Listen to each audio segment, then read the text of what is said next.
Dirty Bomb goes free to play in a permanent way, ArcheAge shows us it's okay to be a pirate, Smite figured out a way to make Loki way less annoying, and Black Desert decided to give players a popular game mode nobody asked for.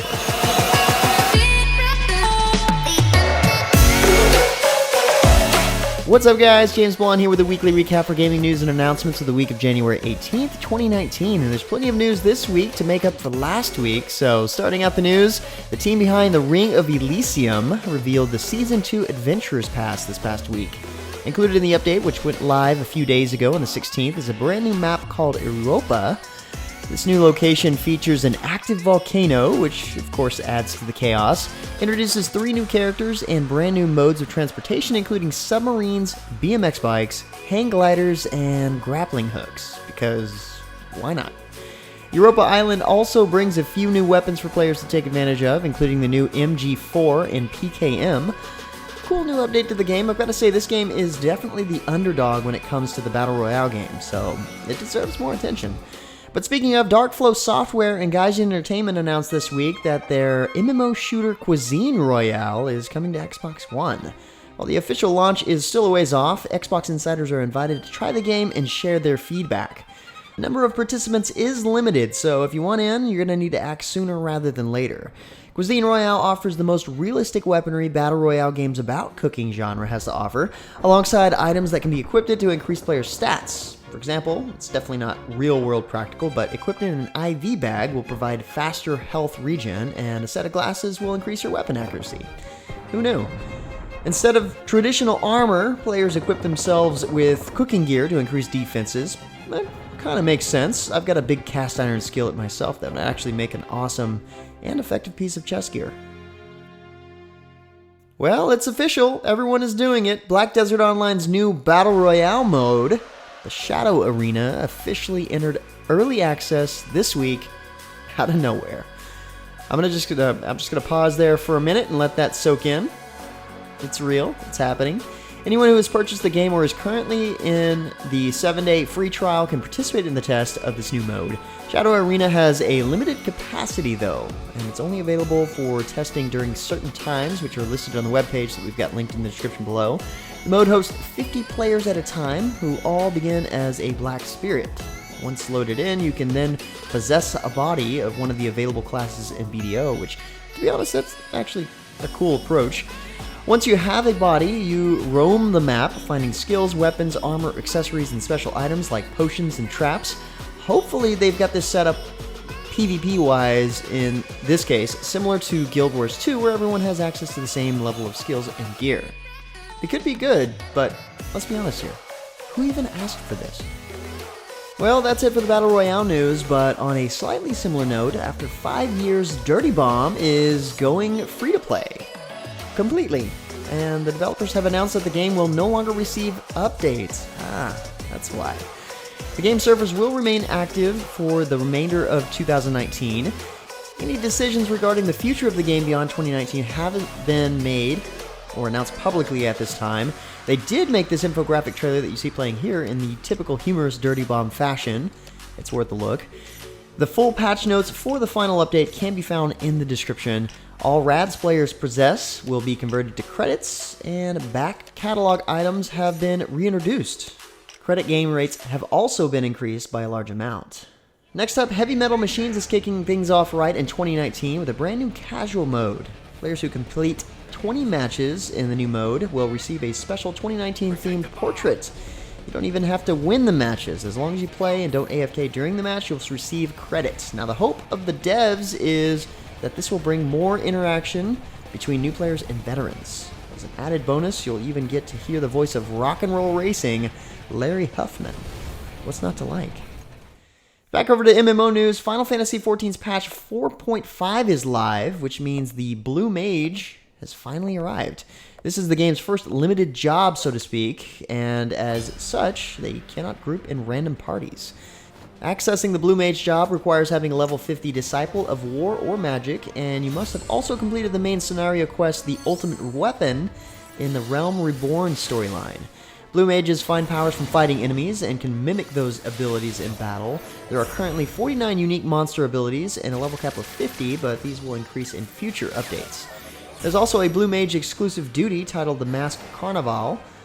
This exciting in-game content challenges players to complete a series of 25 unique stages. Weekly rewards are also available for those who wish to hone in their skills even further. The Mask Carnival will become available once you've reached level 50 with the Blue Mage and have completed all Blue Mage job quests. If you're curious about how the Blue Mage handles but don't meet the requirements to make one yet, we've got you covered at MMOs.com with an impressions article that Jason put together after spending some time with one.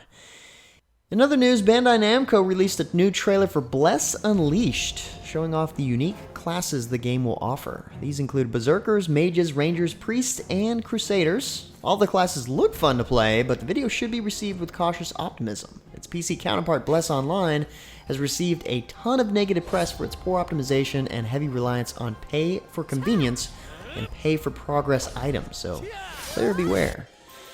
The Heart of Fire, the latest adventure for Neverwinter centered around the Penny Arcade created Acquisitions Incorporated party, is now live on consoles. Players will team up with Acquisitions Incorporated characters including Omnindran, Walnut Dankris, and fan favorite Jim Darkmagic. Assign players dangerous tasks like infiltrating a Beholder convention in a tank costume, helping them work their way up from intern status to a full-fledged member of the company. The update also includes a new in-game skirmish, the Minicoins bank heist, and a massive overhaul to the game's profession system. There have also been several class balance tweaks, and loot drops have been adjusted so that vendor loot items drop much more frequently and that more desirable loot items have higher chances of appearing. Next up, Terra's first major update of 2019, Shorehold, is here. The update features a new 7 vs 7 battleground, also called Shorehold, which features shorter resurrection times, buff generating mana stones, and a few other improvements to make PvP more exciting. In this new mode, players must juggle capturing pyres and battling a cave-dwelling monster. Accompanying the new mode are several new PvP gear sets, complete with PvP-only enhancements. Players will also be able to check out a new solo instance called the Training Ground. Complete with a new DPS meter, the Training Ground lets players reset fights to adjust or change out gear and equip buffs to simulate a full party. The Shadow Sanguinary dungeon also returns to the game with updated rewards. It's a decent-sized update. I'm a little surprised there wasn't a trailer for this one. ArcheAge's 5.1 update, Relics of Hiram, is live as of this past week and is loaded with new content. Those who want to enjoy a life of plundering and marauding can now join in a new quest line, as opposed to commit crimes to become a pirate. The crime and infamy system has also been separated from pirates. Another thing to note is that inactive pirates will be sent back to their mother faction after 7 days. ArcheAge also saw its hero system revamped, giving heroes new abilities and quests specific to their role in the game. Special hero cloaks have been improved, making them even tougher. As born leaders, heroes can summon their own followers in raids. The Abysmal Library dungeon is now available on both Legacy and Fresh Start servers. Dungeon bosses will also drop the new Abysmal Library equipment as rewards. In other news, Brawlhalla's latest patch, Escape from Terminus, is finally here. A new Brawl has been added to the game entitled Ghosts in the Terminus, alongside improvements to matchmaking. There are some incredible new cosmetics available as well, including Shin Sekai Koji, Mythic Hero Val, and Prizefighter Cross, to name a few. Check out the complete update trailer at the site posted at MMOs.com for all the details.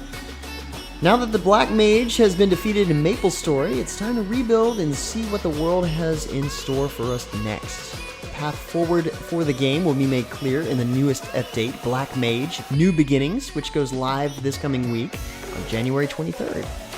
This update will increase the level cap to 275, which has not changed in more than 5 years. There are new enemies to fight, level 200 Genesis weapons to acquire, and plenty more. There are several events players can look forward to as well, including Gold Richie's Lunar New Year Party, which starts January 30th. Players will be able to rescue kidnapped party guests, deliver heartfelt video messages to different characters in the world, and receive special login gifts to celebrate the Year of the Pig. Seems like they got enough new attention to the game after the launch of MapleStory 2 to make some significant new updates. I'd expect to see more like them going forward. Shifting directions just a little bit here, as of January 22nd, Webson's Shot Online will be available on Steam. This also marks the 14th anniversary of Game Campus's EU and US servers for the Golf MMO. The trailer playing in the background is actually the mobile version of the game, I believe, but the second most recent provided footage is like 8 years old and looks like Mario 64 graphics.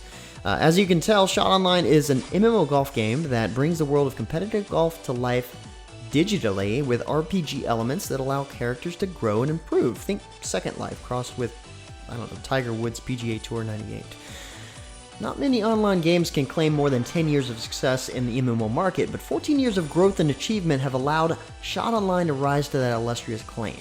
Alongside the upcoming Steam release, the Shot Online team will renew the structure of the cash shop and contents for user convenience.